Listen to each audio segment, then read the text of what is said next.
အားလုံးပဲမင်္ဂလာပါကျွန်တော်ရဲ့အတန်ဇလန်းကဘာစီစဉ်ရတဲ့ပြန်လည်ကြိုဆိုလိုက်ပါတယ်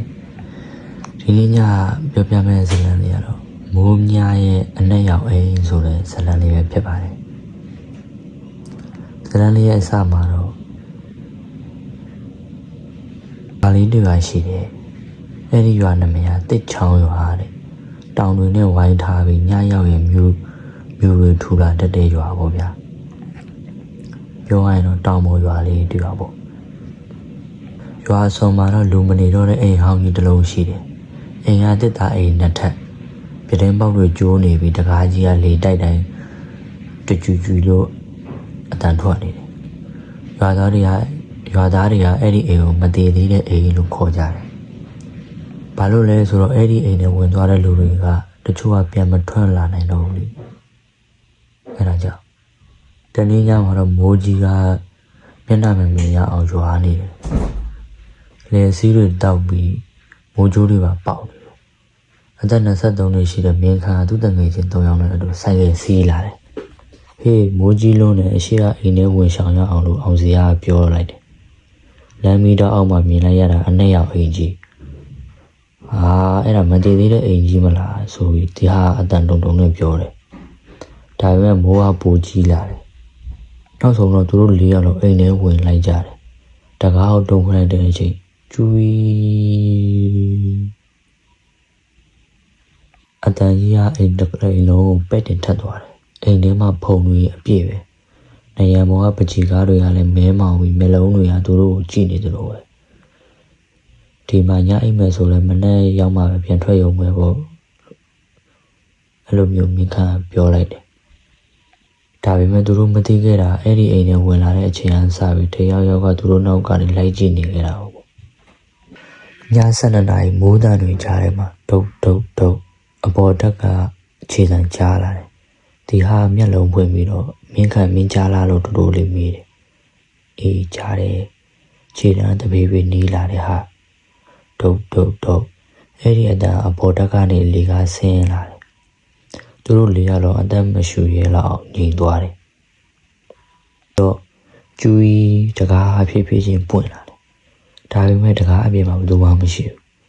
အေးဆက်တဲ့လေတစ်ချက်ဝင်လာပြီးဖျောင်းနိုင်ပြီးငြိမ်သွားတယ်သူတို့ရဲ့အခန်းတစ်ခုလိုအမောင်ကျသွားတယ်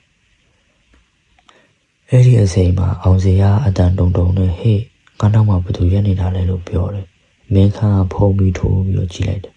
ဖုံးပြီးအောင်မှာမျက်နှာတော့ပြက်နေတဲ့မိန်းမကြီးတယောက်စပင်ရှည်နဲ့မျက်လုံးဖြူကြီးတွေကအောင်စရာကိုစိုက်ကြည့်နေတယ်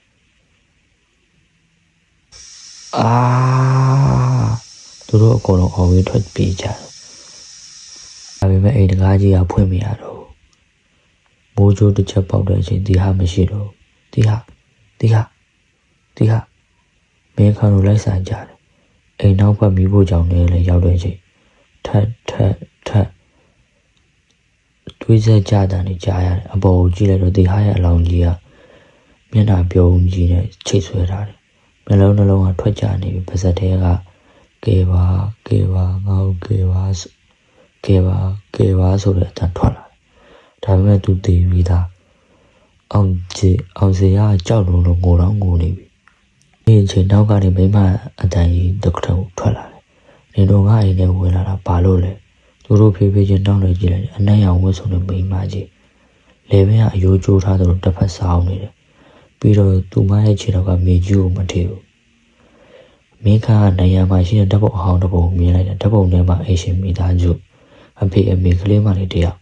ဒါပေမဲ့အမေရဲ့မျက်နှာအခုမြင်နေရတဲ့တရေမကြီးပဲဓာတ်ပုံနောက်ကျောမှာစာတကြောင်ရေးထားတယ်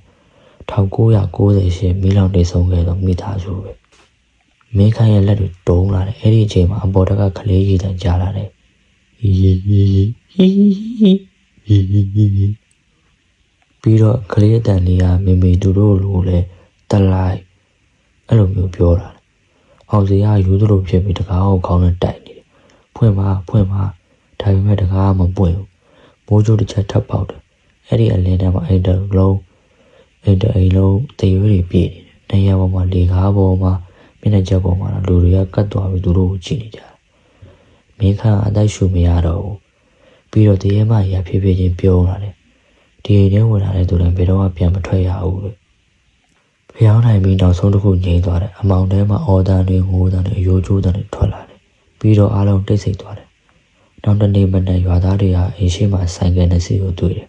ဒါပေမဲ့မင်းခန်းတို့၄ယောက်လုံးပျောက်နေတယ်အိမ်ထဲမှာတော့နေရပုံကဓာတ်ပုံအစ်ပေါ်လာတယ်ဓာတ်ပုံထဲမှာတရေမကြီးရဲ့နောက်မှာမင်းခန်းတို့၄ယောက်မျက်လုံးဖြူကြီးတွေနဲ့ပြုံးနေကြတယ်ပါစမကျွန်တော်ရဲ့ဇလန်လေးကတော့ဒီလောက်ပါပဲ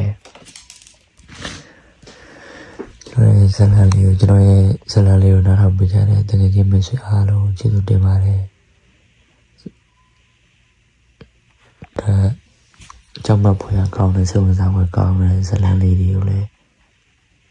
နားထောင်နိုင်ဖို့အတွက် channel လေးကို like and subscribe လုပ်ပေးကြပါလို့တောင်းဆိုပါတယ်နော်အားလုံးကျေးဇူးတင်ပါတယ်လူကြီးမိဘဦးလို့တော့ကိုဒီလေးညမှာလည်းအားလုံး good night ပါကောင်းသောညနေဖြစ်ပါစေ